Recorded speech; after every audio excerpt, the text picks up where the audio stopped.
Hi everyone. Today we will talk about how to fix or how to solve Facebook Messenger not connecting 2023. To know how to fix or how to solve Facebook Messenger not connecting 2023, you should just go to settings like this. You will click.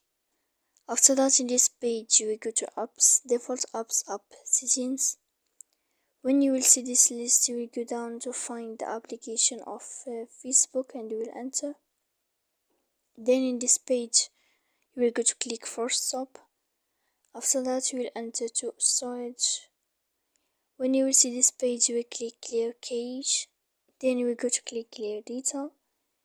And after all that stuff here, as you see, you can update your application. So please don't forget to support us by like and subscribe. See you next time in another video. And thank you for your attention.